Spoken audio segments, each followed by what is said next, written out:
What happens when you take the most famous American muscle car of the 1970s and give it the engine from the most iconic Ferrari of the 1980s? Yeah, we're putting a Ferrari heart inside the Bandit Trans Am. But to understand why, you have to understand America in the 1970s. In the mid-1970s, America was tired. Tired of inflation, tired of oil lines, tired of losing wars and questioning itself. In 1977, Hollywood gave us an escape.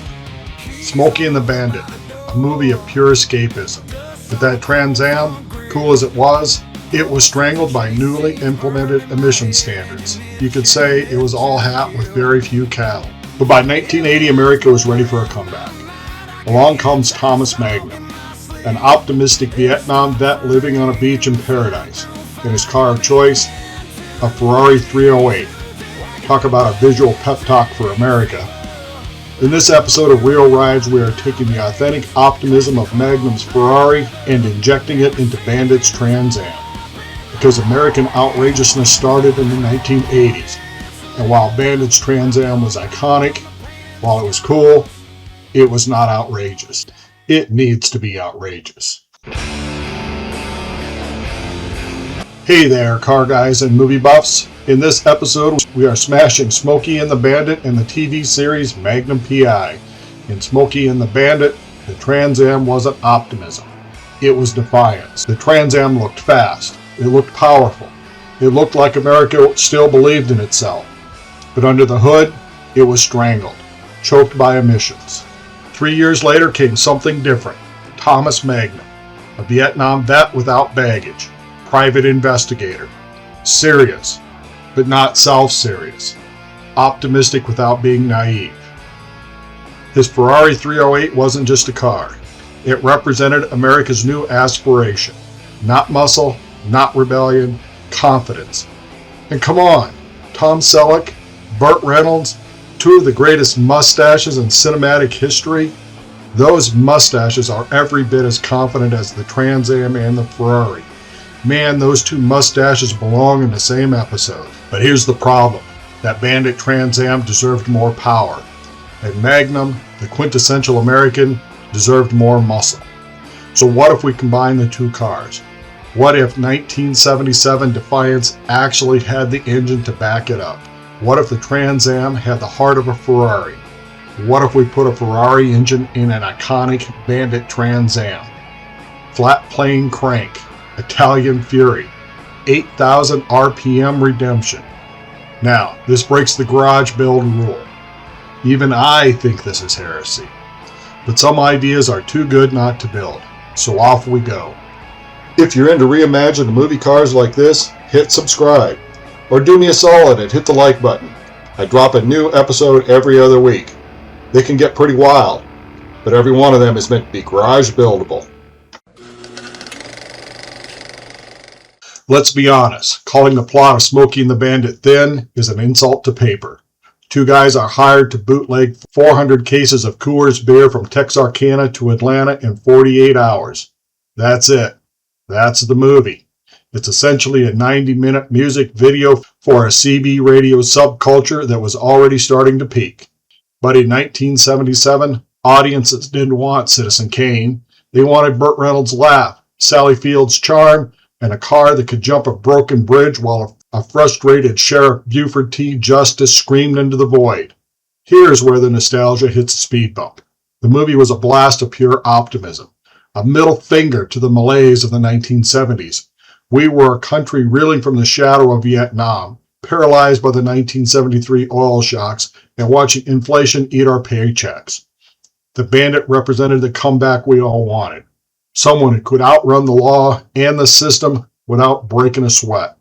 But look under the hood and the irony becomes clear. The look was aggressive, muscular, and bold. But the reality, due to strict new emission standards, the 1977 6.6-liter V8 was putting out a measly 200 horsepower. It wore a cape, but it didn't have any superpowers. We were cheering for a car that was literally choked by the regulations of its era. Smokey and the Bandit wasn't a solution to America's problems. It was a 90-minute vacation from them. It offered us a world where gas was plentiful, the roads were open, and the only thing that mattered was making the run. It was beautiful, high-octane escapism, even if, in reality, we were all still stuck in the gas line. If the Bandit was the guy running from the system, Thomas Magnum was the guy who had found his place within it, on his own terms. When Magnum P.I. debuted in 1980, it did something revolutionary. It gave us a Vietnam veteran who wasn't a broken shell or a ticking time bomb. Thomas Magnum was the first well-adjusted vet in pop culture. He was a man with a serious past and a Bronze Star, but he carried it with a playful smirk. He proved you could have a history of service without being defined by the malaise of the decade prior.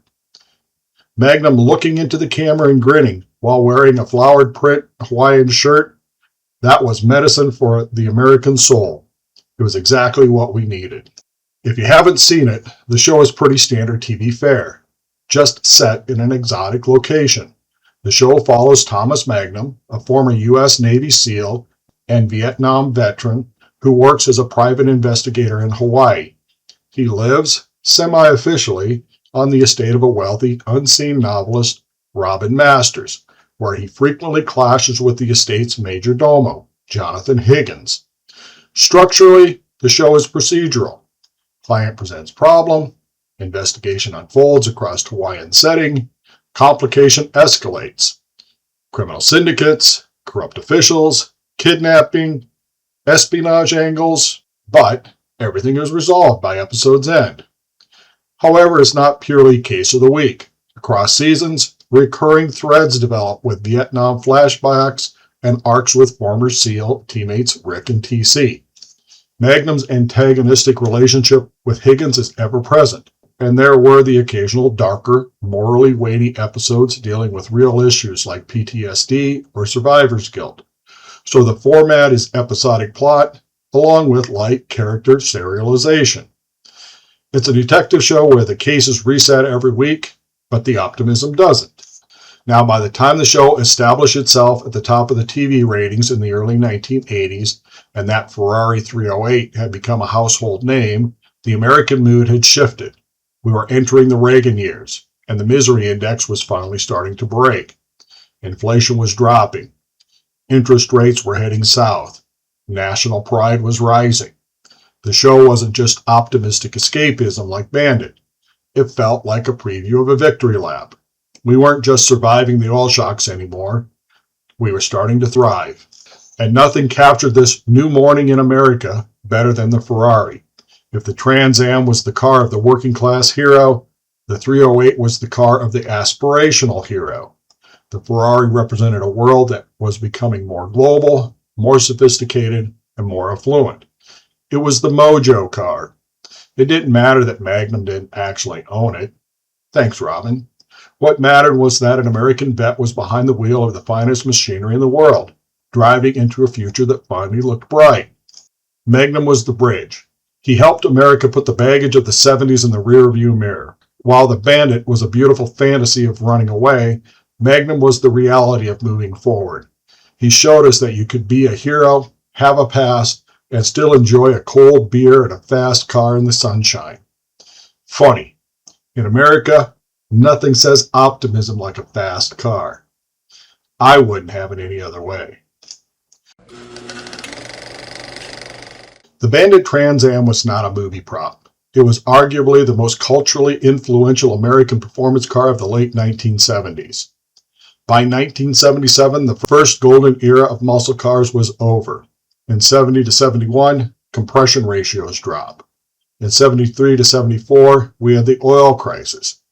By the mid-1970s, emissions regulations tightened, and finally, by the end of the decade, insurance premiums were crushing performance buyers. As a result, horsepower ratings plummeted from the early 70s highs of the 350s to 425 to numbers barely over 200. The Trans Am emerged as one of the few surviving performance identity cars in this low-power era. Pontiac leaned into styling when it could no longer dominate with output. The result? Shaker hood scoop, massive hood bird decal, flares and spoilers, black and gold special edition trim. It was theater. The 400 cubic inch power plant could barely touch 200 horsepower on the dyno. But it worked, and the movie propelled the car into the stratosphere. Before this movie, the Pontiac Trans Am was a cool car, but it wasn't a phenomenon. After it, sales didn't just grow, they exploded. Pontiac saw a jump of over 30,000 units in a single year. It became the definitive symbol of the Bandit, the ultimate outlaw hero. With its T-tops and that massive gold Firebird decal, it looked like it was going 100 miles per hour while standing still. It was loud, it was flashy, and it was unapologetically American.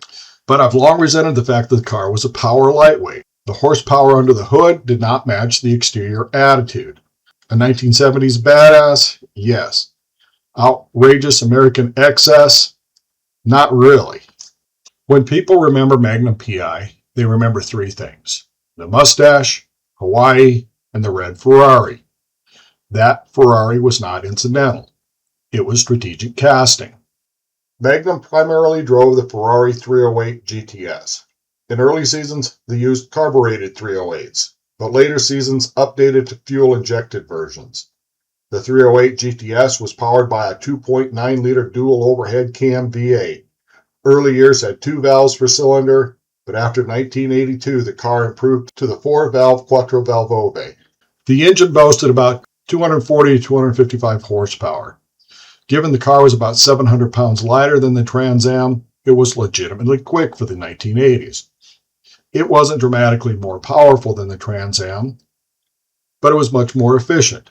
Better power-to-weight ratio, higher rev ceiling, sharper response. It felt modern for 80s tech. Importantly for the show, the high-revving flat-plane V8 sounded exotic, and it was an arguably attainable Ferrari. The 308 was considered an entry-level Ferrari.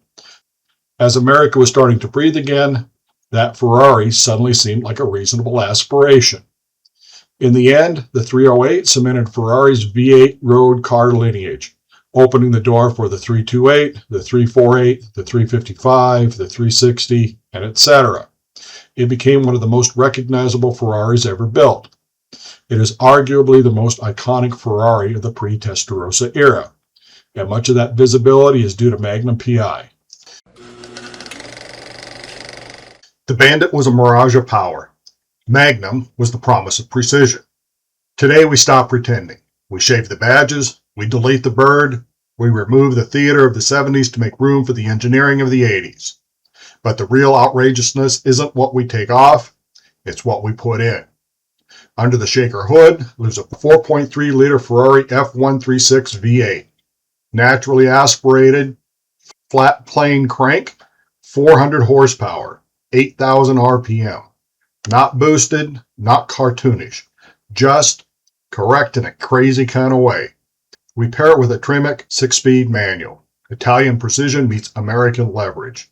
It's a Trans Am that finally has the engine its body always promised. We paint it Rosso Corsa because the car shouldn't whisper its intentions. It should declare them. The hood bird is gone, but the shaker stays, because the shaker hood is one of the coolest design features ever stamped in Detroit steel. We swap in Ferrari-style 5-spoke wheels, properly machined for GM fitment. Ferrari red, 5-spoke Italian wheels. Now even the most naive observer knows something's up with this Trans Am. Wider rubber in the rear, enough to use the power, not just pretend. We lower the stance tastefully, low enough to look serious, high enough to drive. Otherwise, there's nothing outwardly unusual about this Trans Am, at least visually. But once that Ferrari F136 fires to life, this is no Bandit tribute. The high-revving Ferrari heart is going to scream like no other Trans Am on the planet. It doesn't rumble, it sings. Clean, sharp, and confident, like a country that finally got its mojo back. The kind of metallic, high-revving scream no Trans Am has ever made. At Cars and Coffee, at Good Guys, nothing confuses people faster than hearing a Ferrari wail come out of a Pontiac.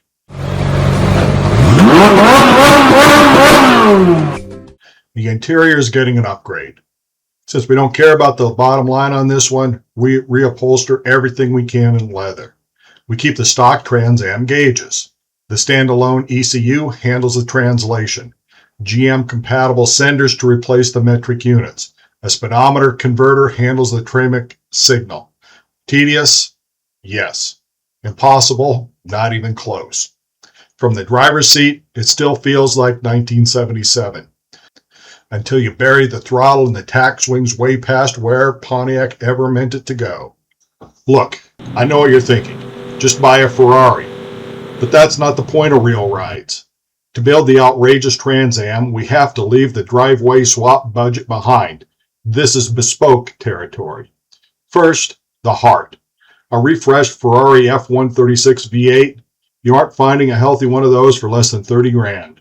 And by the time you add the standalone ECU and a custom wiring loom to make the Italian electronics talk to an American chassis, you're at $50,000 just to get it to cough to life. Then there's the screen. To get that flat plane howl, we spend $7,000 on custom 180-degree headers and a bespoke exhaust. You don't buy that stuff off the shelf. You have them born in a fab shop. The stance isn't just springs either. To drop it 1.5 inches and fit the wide Ferrari rubber, we had to modify the front subframe and clear the firewall. Engine mounts, bell housing adapter, thermic transmission, cooling system, fabrication time. Between the suspension geometry, those machined 5-spoke wheels, and the Brembo hardware to actually stop this thing, you've deleted another $20,000 from your bank account. Add in the Rosso Corsa paint, shaving the body clean, and the custom interior work, and you're looking at a total build cost between $95,000 and $135,000. Is it rational? Absolutely not. But outrageousness never is. It's what happens when you decide the look deserves the engine. If you're doing this at home, start calling in every favor your buddies owe you. You're going to need them. Well, hey, that's the end of this episode. Thanks for watching clear to the end. If you like this stuff, go ahead and hit the like and subscribe button. Boy, this one was a lot of fun to put together. I hope you enjoyed it. This is Deva. We'll see you next time.